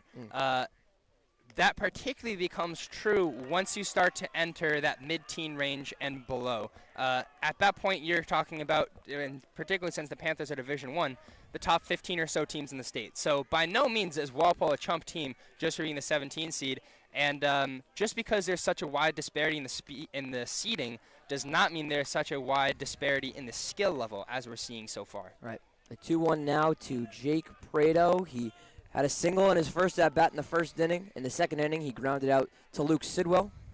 Now 2-1 to him. He'll foul that one off, so even backed up the count at 2-2. Campbell, that signature slider to the left-handed hitter. Right. And one thing that's tough, Griffin, it's tough to like maybe match, but remember, this is a Franklin team that at 1-2-3 inning as Dylan Cashing starting to warm up in the bullpen right now for Franklin.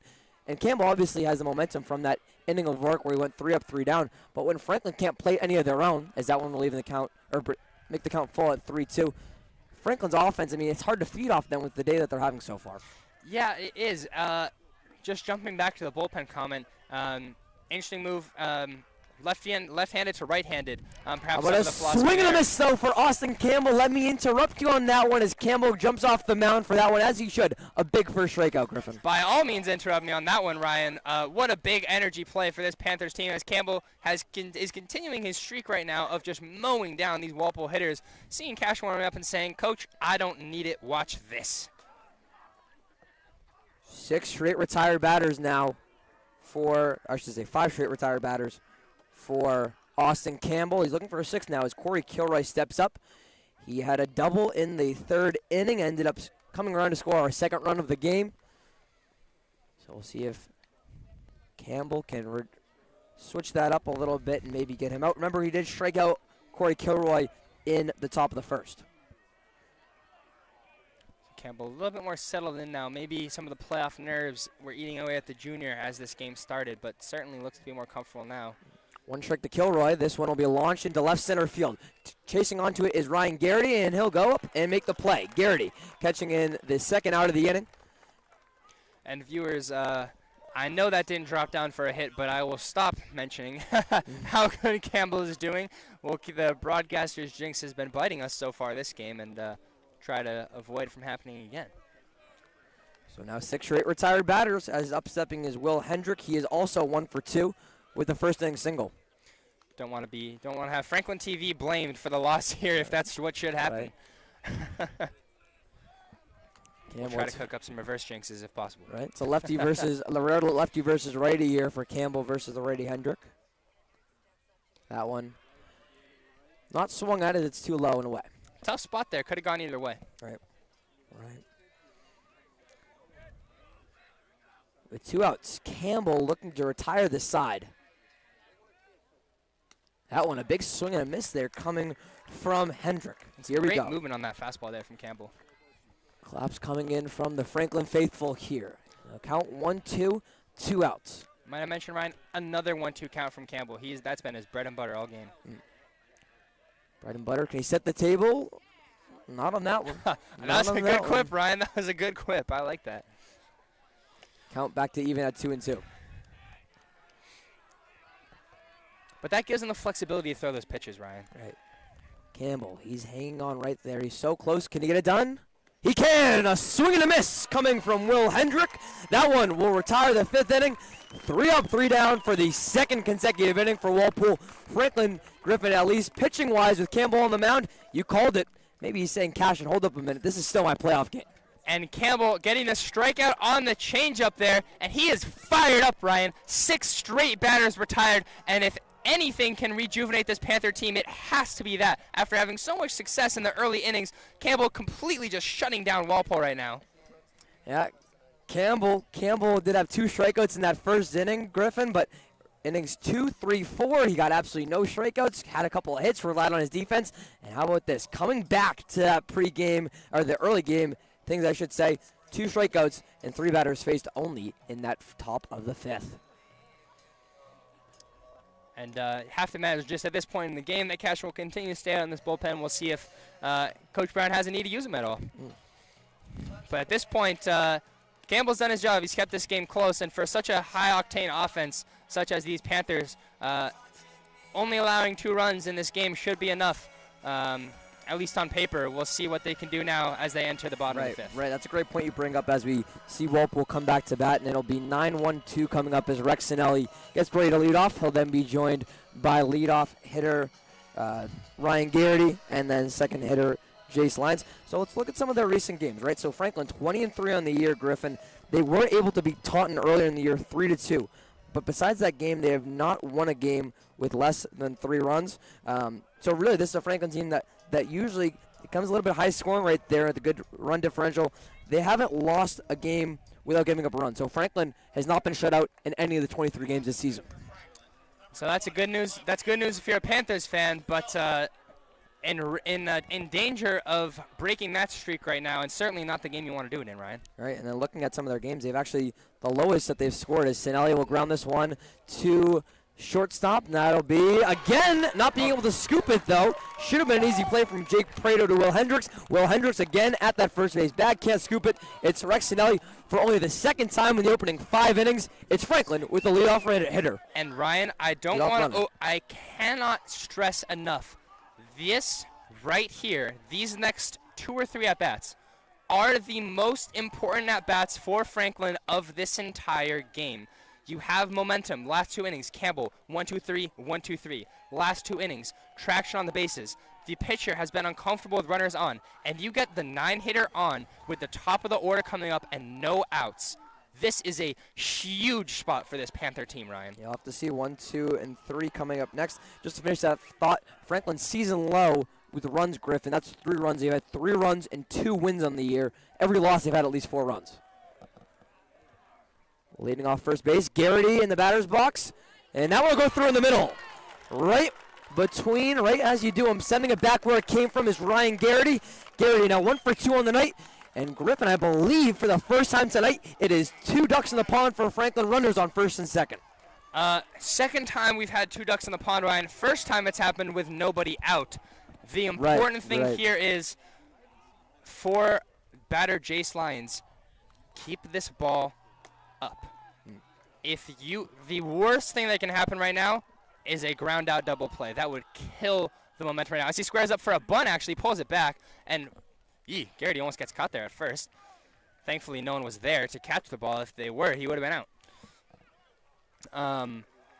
I like, despite having Lyons being the average leader on this team, I actually like the play of having him bunt these guys over. With only 2 runs game, having the top of your order to hit here, and having 2 runners in scoring position with 1 out to be able to tie the game, seems like a good baseball move here. Yeah, I stand corrected. In the second inning, we did see Sidwell and DePaul on the base pass together. Is that one lunged at, going to third base, and they're getting the force out there is the pitcher. How about the fielding we see there to get Sinelli at third base? That one being Alex He. Fielder's choice now. And Garrity's off second, Lyons off first. And probably the worst outcome that could have been there for the Panthers.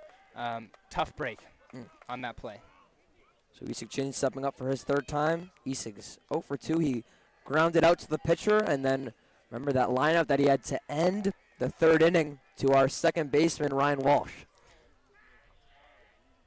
With 1 out, Chin doesn't go for the first pitch, change up low and inside. And if you're Lions there, the best thing you could have done was put it down the first base line. I think he was trying there, just didn't push it enough, and unfortunately too hard right back at the pitcher and just made the play too easy on him.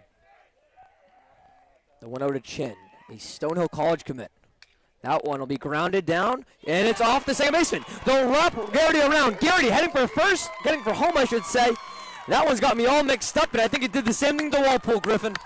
Off the hand of Ryan Walsh. Let me just set the scene right there. A good hit coming there from Isak Chin. Runners on first and second again, 1 out, and Franklin has their first run of the game. And important to note here, a speedy Lions on second, not the fastest on the team by any means, but certainly possessing enough speed to score should this ball touch outfield grass. Only 1 out. The Panthers dugout is beside themselves right now. So much energy in there right now. A lot of pressure on the pitcher. This is the first rough patch that he's hit all game. Can he fight through the adversity?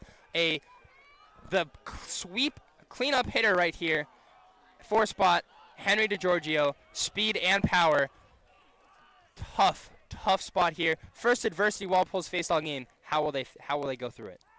DeGiorgio, as you say, stepping up now, taking strike 1. And I think, Griffin, if there's one thing that you can be Walpole about and be content with and optimistic about, is that these 4 or 5 hitters now, Henry DeGiorgio, Ben Jarris, they're combined 0 for 4 in this game with a strikeout. As this one's lined out, and that will go over. Lions rounds third, he'll head home. No throw coming. Going to third base is Isak Chin. And just as we say how much little success they're having, it's Franklin tying this game up. Griffin, you can feel it in the stands right now, including Dylan Cashin right there, getting excited about his Panthers from the bullpen. Cashin nodding yes, yes, yes over there next to catcher Michael Davidi. The Panthers dugout is jumping right now with chants of ole, ole, ole. And as they should, this game is tied up, 1 out. Runners on the corners now for a dangerous hitter. right here in Banjeros. 2 straight singles for Franklin and 2 straight RBI singles at that. And the Franklin MVP right now has to be Walpole, second baseman, after making a phenomenal catch in center field earlier in this game, Ryan. I don't know how he found himself all the way out there. Unfortunately, 2 bad hops for him and have given this Franklin team life. And I can almost promise you that if they lose this game, he will be having nightmares tonight, Ryan. We'll have to see what happens there. As you say, stepping up is Ben Giros for Franklin now. They have, that one, a stolen base right there. Didn't even catch that one for a second, but DeGiorgio now goes, all of a sudden, 2 runners in scoring position with only 1 out. And Ryan, the most important thing that just took away was the classic second first base double play. Right. All right, more talking between Alex He, DeGiorgio off second, Chin off first, and now with a 2-1 count is Ben Giros.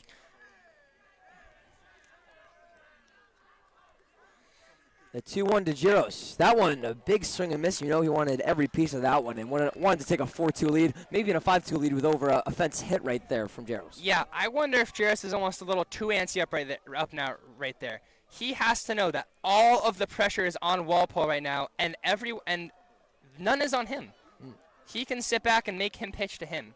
The pressure is not on him, and he looks a little too eager to swing right now, in my opinion. Alex He, the pitcher, going to talk to his battery mate, Corey Kilroy, near the mound right now. Again, Franklin, we talked about how quiet these bats have been. Griffin, when would they pick up? The answer was the bottom of the 5th, apparently. 3 singles in a 4-batter span. The lone batter was a fielder's choice out for Jace Lyons. He ended up coming around to score, though, so maybe you sacrificed that fielder's choice out, Griffin, to get the speed of Lyons, which came around to score. 2-2 to Giros, not out for that, low and away. Bring the count full. The best thing about what's going on right now, if you're these Panthers, is the trend of the game. Walpole pitcher losing control, and progressively, Panthers have gotten more and more hits as the innings have gone on, more and more base runners, and earlier on in the innings. Whereas Franklin, Campbell has just dominated the last 2 innings. The 3-2, full count for Ben Giros. That one, that's going to be spoiled away, fouled off by Giros behind the catcher.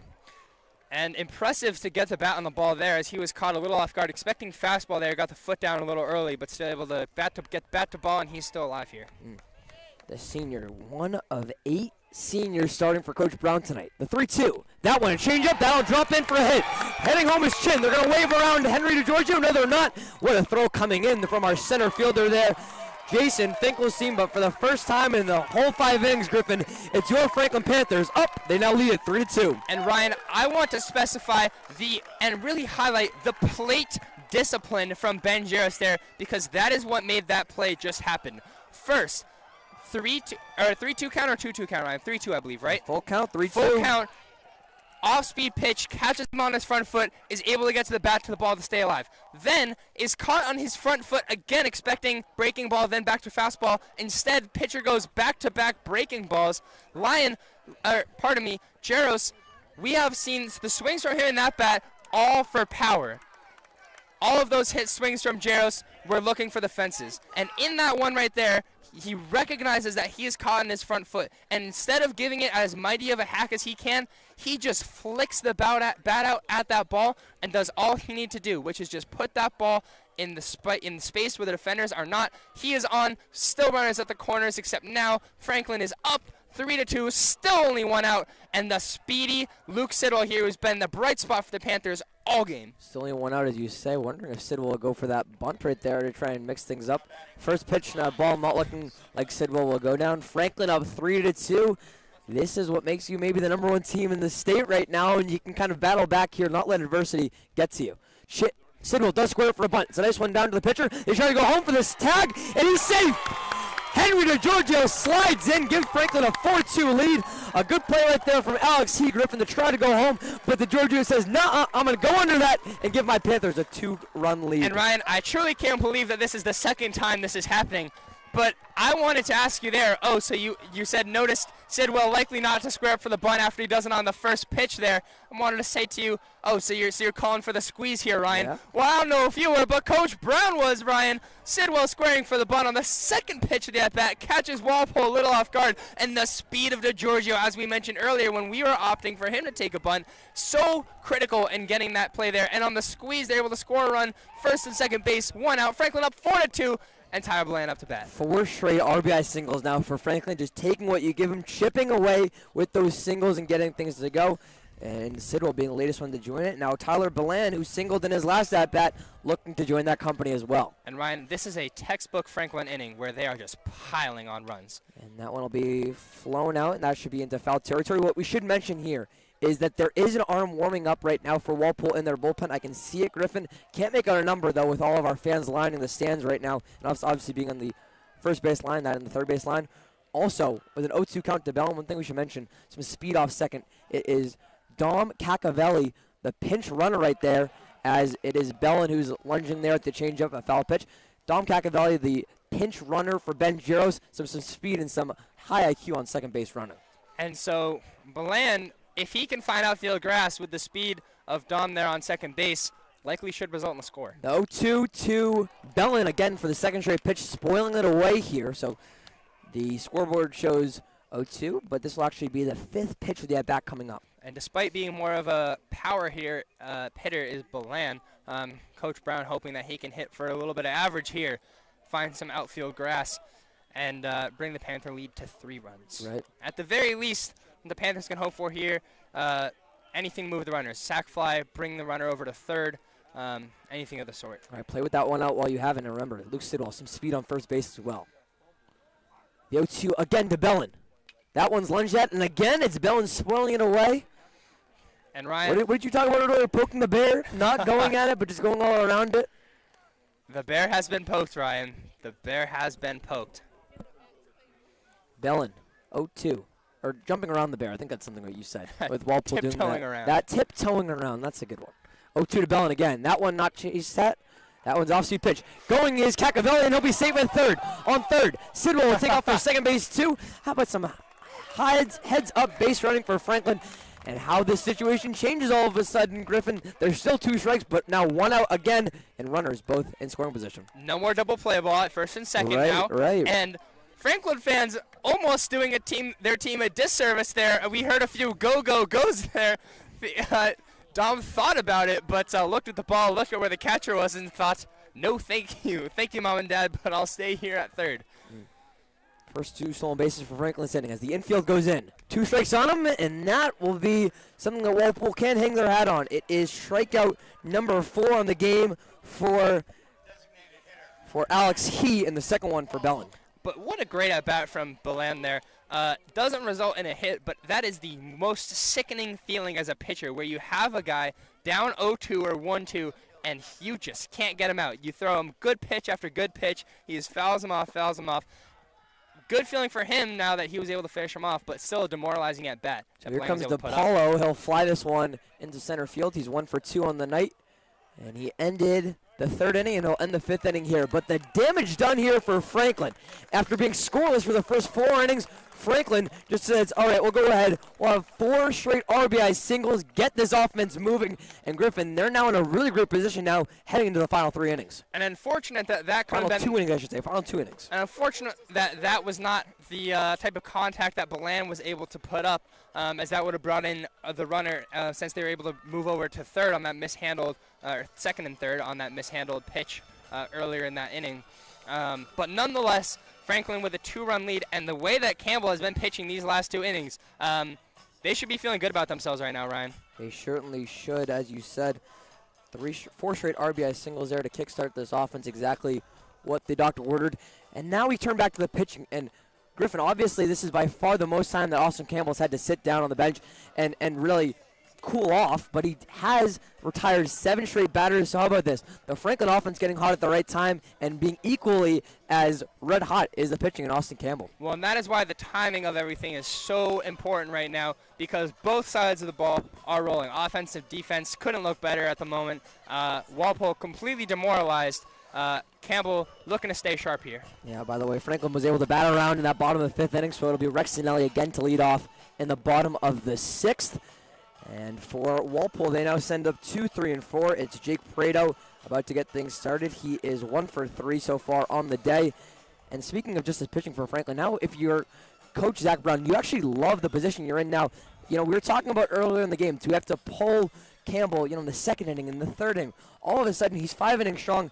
Griffin, if he can just get through this inning and then let Dylan Cashin close things out in the top of the 7th, you really like where you're at, and you wouldn't have to force Cashin to go more than 1 inning. Experienced managing there from Coach Brown, sticking to his guns on Campbell, and honestly, I don't know if that's a gut call or if that's a stat sheet call, Ryan. Knowing how much of an accomplished pitcher Campbell is, he's up for this national award this week, which is so cool. Thank you so much for telling me and our viewers about that.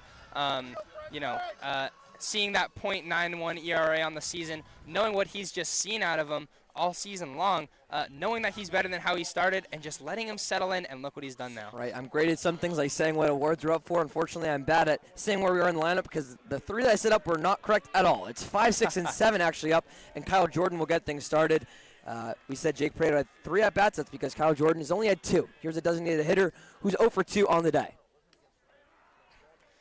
That one is looked at for Jordan. He grounded out to Campbell, and then in the 3rd inning, he had that hit and run on, which worked out because he got the runner to 3rd base, but he got out at 1st. 2nd one in the dirt, and Campbell can't get him to chase.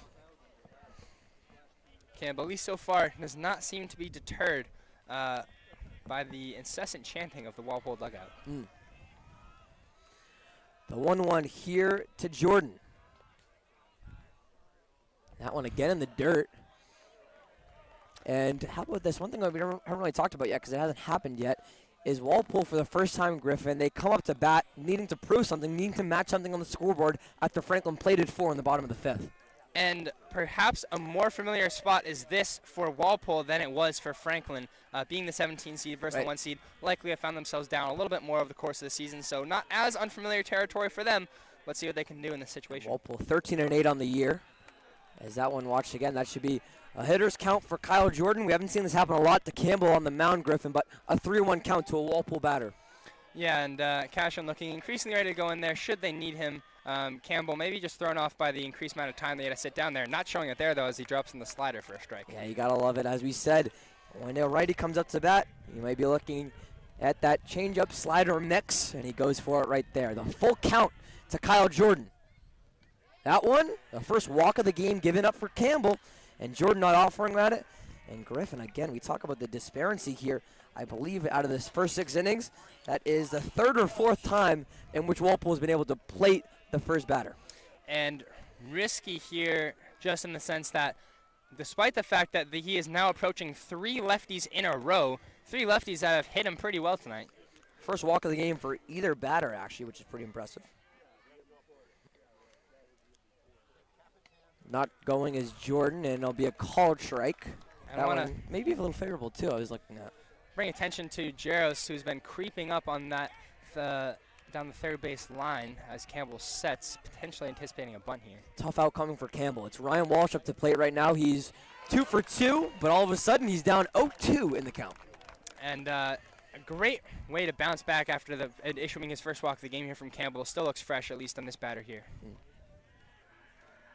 As Jaros backs up. Campbell has not walked a lot of batters. Is that one taken just low for a ball? For Campbell, we mentioned he has 7-0, 46.1 innings pitched, and only 19 walks. So now you even that up. We'll do a couple quick math. That's over 50 innings and just under 20 walks. So 20 walks, 50 innings, not bad at all. No. Just adds to his resume of excellence, Ryan. Right. Remember, Campbell's still uncommitted. We'll have to watch out for where he offers to play college baseball coming up soon because I've talked to him, and that is a goal of his. Yeah, Ryan, and any junior or anyone, any non-senior starting on the #1 team in the state can likely expect a college offer somewhere. Right. That one swung and a miss coming from Ryan Walsh. 2 for 2 coming into the at-bat and giving a fist bump Austin Campbell because that's a well-deserved out in the first of the inning. And Campbell is fired up right now, giving a well-deserved oh yeah or let's go. Couldn't quite tell, but one of those. Man, he is sitting him down right now. Strikeout number 5 on the night for Campbell. That one grounded to Campbell. He'll go to second for one. Can't get that one to go. So Campbell gets a little bit greedy with the double play chance right there. And that one won't pay off. It's runners at second and first now. We should have mentioned that getting that hit was Walp0le, who will now be leading off first base. And Ryan, so you can't quite fault Campbell for that one there. Let me explain why. There's a reason that you see pitchers opt for the underhand throw to first so often, even from distances where you're like, maybe you should be going overhand there. When you're used to pitching out of the windup all game, and your arm's used to throwing so hard as you can, that little soft toss feels like you're completely changing your mechanics. It's an entirely different throw. Your arm speed's entirely different. The slot's different. You're not picking up the leg. So just the adjustment is so different. It can feel a little funky. And is likely what resulted in the overthrow there. 2-0 now the count to Michael Corrigan up to plate.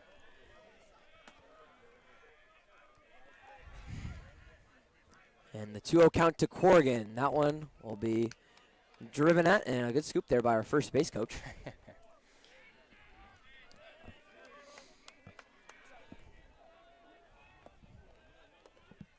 Cashman continuing to throw in this bullpen, ready to go in whenever Coach Brown should need him. Count now 2-1, and 1 out to Michael Corrigan. He's 1 for 2 in the game. That one, a big strike taken there. Count back to even at 2. Campbell has been working these counts so well throughout the game. In the rare instances he has fallen behind, has worked back in so many. And kind of getting more consistent and getting ahead of counts as this game has come. Obviously now the count even at 2. That one not offered at. That one low and away. So bring it back to 3-2 with 1 out. Looked like a close one there. And with the count juiced, cannot issue a second walk here to juice the bases with only 1 out. What can Corrigan do? Full count. 1 out with runners on first and second. First, there'll be a check back at our runner at second. That one being Kyle Jordan. Remember, he walked to get him in that position, and then Walp0le was able to get there, call it an error on Campbell, not able to get it to second. Full count again. That one fouled off. It's swirling it this time as the Timberwolves able to do that. And Campbell almost breathed a sigh of relief there. Perhaps thought he had the strikeout batter, just getting a piece of it to stay alive. Tiptoeing around the bear. That's one of my new favorites. Still, the count 3-2 to the right fielder, Michael Corrigan. That one, no, call him out. The delayed call, gotta love it there from David Walker behind the plate, drawing up the dramatics, and that's the number 6 strikeout for Campbell. And made it, and the pitch so perfectly on the black there, made him think about it there, but as the umpire likely rightfully decides that ball perfectly outside and away right on the corner, Campbell dots him to send him back to the dugout. Backwards K for Campbell. 6th of the night. Walpole Timberwolves down to their final 4 outs of this game. That one will be lunged at. It'll be Siddle able to scoop it up there and toss him out at first base. That hitter being Logan Keys, who's now 0 for 3 on the night. We enter the bottom of the 6th and potentially the final at-bats for Franklin in this game. Your number 1 seed in Division I. And Griffin finally playing like that number 1 seed in Division I. And Campbell, I have been so impressed with him tonight, right? Not for the way that he's mowed down the batters, because there have been traffic in a few of these innings. But for someone who's been so not used to having traffic on the bases this year, as you mentioned, so few hits allowed under so many innings pitched, such a low ERA, he just does not get hit like this on a typical night. So I've been so impressed by him getting hit more than he has, arguably in any game this season, to stay as composed as he has, to shut down opportunities where Walpole has had it, and to keep them at only 2 runs. And Griffin, let's ask you to fill Zach Brown's shoes, the head coach for Franklin, real quick.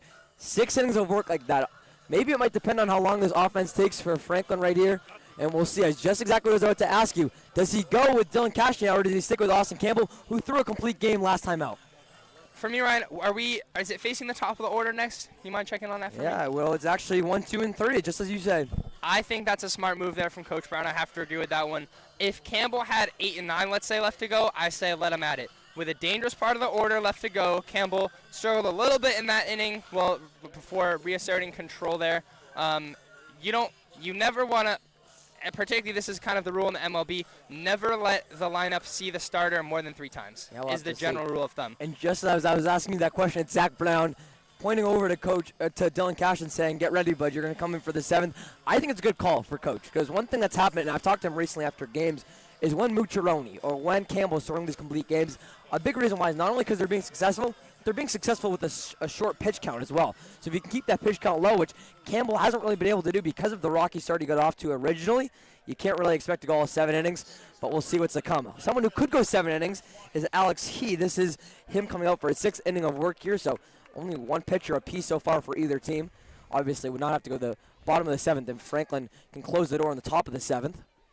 And not necessarily imperative here for Franklin with the 2-run lead, but would be nice to add some cushion here for Cash and take some of the pressure off for him and let him go in there, feel like he's loose and having fun, as opposed to feeling like he can't make any mistakes. And that's a great way to start it, as that one is a good stop made there. We've got a great middle infield for Walpole.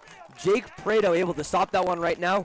Rex Sinelli, give him his first hit of the game right there on the bottom of the 6th right now, and maybe doing just that. And Ryan, eerily similar start to the 6th inning as we saw in the 5th inning. Hard ground ball to shortstop. Let's see if Garrity can follow it up, maybe as he did in that last inning. Hard grounder up the middle, and we might see these Franklin hitters have some more fun. Yeah, you get a great call out right there, because remember, there's the bottom of the 5th inning where Sinelli led off, and you did say Garrity up to bat right now. Garrity looks for a bunt right now. It's a good one down the 3rd base line. Trying to give it a scoop, and now firing is our 3rd baseman, Paul Whalen. So Garrity showing off the wheels that Franklin's loved to use so far today. It's Garrity off first base, Sinelli off 2nd base, and just like you said, it was Sinelli who led off the top of the 5th. He reached on an error in the 5th, now a single in the 6th. 2 straight singles for Franklin. And so the exact same situation as Franklin found themselves in last inning, minus the scoreboard situation, obviously. Runners on 1st and 2nd, no outs, and Jace Lyons up to bat. The question will be, will they bunt as they tried to have Lyons do last time up? Didn't work out for them. Do they stick to their guns on that one, or do they have him hit? He will square up. He pulls it back. Checking on the runner at 2nd, that was almost dangerous. That bounced in front of the shortstop. If that goes by, that looks like a really bad play. Again, Corey Kilroy, your catcher today for the Walpole Timberwolves, and 8th-year head coach Chris Costello. Yeah, Sinelli going off 2nd base. And out of this group, Griffin, I wouldn't call Sinelli the fastest one, but maybe showing off some of the wheels you've seen in the soccer field before. Yeah, no, rarely do I see some. Oh, as Lyons pulls it back again. Goes up to bunt. That one will be dropped by Kilroy, but no damage. Rarely do I see someone run as fast as I see Rex run back when there's when someone tries to play a long ball over his head and he has to sprint to be the one to get to it on first. Defense, right? Well, yeah, exactly. When he needs to have the wheels, he can pull them out. That's for sure. 2-0 now to Lyons. Jace, he struck out looking in his first at-bat. Goes for the bunt again. This one will go down the 1st baseline. They try to get there, and they do get it, but it does its job. The sacrifice from Lyons, who now stays with the sacrifice at 1 for 2 on the night. It puts Sinelli at 3rd base, Garrity at 2nd base, with Isak Chin coming up to bat.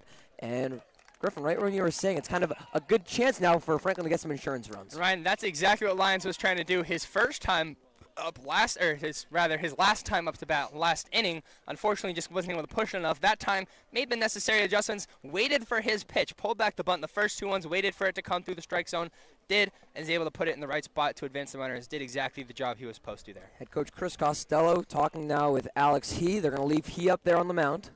And what do you think the conversation was there, Ryan? I think they were just talking about, I think he's trying to instill some confidence in his pitcher right now. This is, obviously that was the first mound visit of the day, but really, I think we talked about, again, just striking range. So right now, Walpole down just 2 runs. That's striking range for the top of the 7th. I think right now, if you let Sinelli score, though, with only 1 out, that could certainly make it go from striking range to Franklin having a comfortable lead. And that will make it comfortable, too, possibly. Isak Chin to right field, and I called it too early. But the sacrifice works. Rex Sinelli to 3rd. Ryan Garrity head first into 3rd. So just as we say that, Franklin all of a sudden goes now up 3 runs, the largest lead of the game for any team so far. It's Franklin 5, Walpole 2. And Chin, no doubt, doing his job there. I highly doubt that Coach Brown sent him up to bat there saying, I need you to get a hit here. I like what the length of the conversation was, and what Chin, such a great ball player himself, likely already knew was this. Runners on 2nd and 3rd, 1 out. We're just looking to add here. Just get the ball to the outfield. If I get a hit, great, but all I needed to do is create a sac fly at the least. Up stepping now is Henry DeGiorgio, who won't go for the first pitch. And how about Franklin, too? when they find something they like, Griffin, they stick to it. This inning, 2 straight sacrifices to move runners. 1 by Chin right there, a sacrifice RBI. And then obviously you talked about in that 5th inning, it was 4 straight RBI singles. DeGiorgio swings at that one, a good foul ball. Garrity wanted that one because it went to the backstop, but obviously dead ball with the foul. Been of an off game for the 384 hitter, DeGiorgio.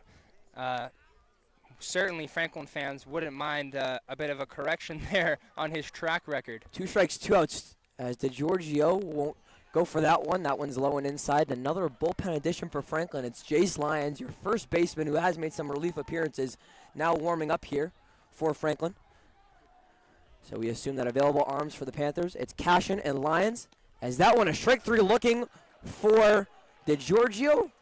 Really just caught that changeup off guard. So for Alex C, that strikeout number 5 on the day. And for Henry DeGiorgio, that's his first. But another insurance run added. Top of the 7th. And they play that Hell's Bells song for Dylan Cashin. AC/DC, get him going as number 4 steps onto the mound. And if I'm not mistaken, Ryan, that was the song that Dylan Cashin put on his Instagram story earlier this day as he tried to encourage his friends to come out and support the Panthers tonight. Perhaps maybe foreshadowing a relief appearance, not entirely sure there, but one way or another, impressive foreshadowing here as Cashin digs in for the 7th. Yeah, maybe we'll have to see what happens here, but for Cashin, ready to go for this one, ready to try and shut the door. And a comfortable lead now for him. 5-2 our score as we enter this top 7th of play. As you're watching again, the MIAA round of 2 Division I playoffs in 2023. It's all Franklin baseball, the number 1 seed, up 5-2 on the number 17 seed Walpole here on Franklin TV. Ryan Martin, Griffin Tolanen alongside you with our camera operators today. Scott Tucker, camera operator and producer Chris Flynn. Griffin, Franklin up 5-2 now. Really just got to hang on, play some good defense, and hopefully some good pitching from one of the most reliable levers in the Hawkmock League this year, that being Dylan Cashin. And the thing that'll surprise you about Cashin is how much power he's able to generate on such a small frame. No doubt the smallest player on the team, but he does not let that stop him on the mound. People always are surprised when they learn that Cashin plays baseball to find out that he's a pitcher. Certainly has the more of a build for a second baseman, similar build to Luke Siddle, as we see the second baseman for the Panthers. He has never been one to let expectations define him, though. Look at the stride off the mound. Arguably longer than Campbell's, despite the smaller frame. He gets those legs out, and he pushes so strong from that right leg off the rubber. Absolutely. Certainly a formidable pitcher here that these Walpole 1-2-3 hitters have to face. Yeah, as you said, that good recollection to the last time we talked. It's 1-2-3 due up for Coach Chris Costello. We'll look to see if he maybe brings in some pinch hitters as well, but right now stepping up is Jason Finkelstein, the center fielder who we've seen all game. So at least not a pinch hitter to start things off for Finkelstein. He's 0 for 2 with a sacrifice and an RBI in the 2nd inning. He batted in our first run. Here is Finkelstein. 3 outs to play with, and Dylan Cashin on the mound. Cashin's had his struggles this year, but overall, he's been very reliable, and he'll start this one with a changeup high and inside. A pretty big looping changeup there from Cashin.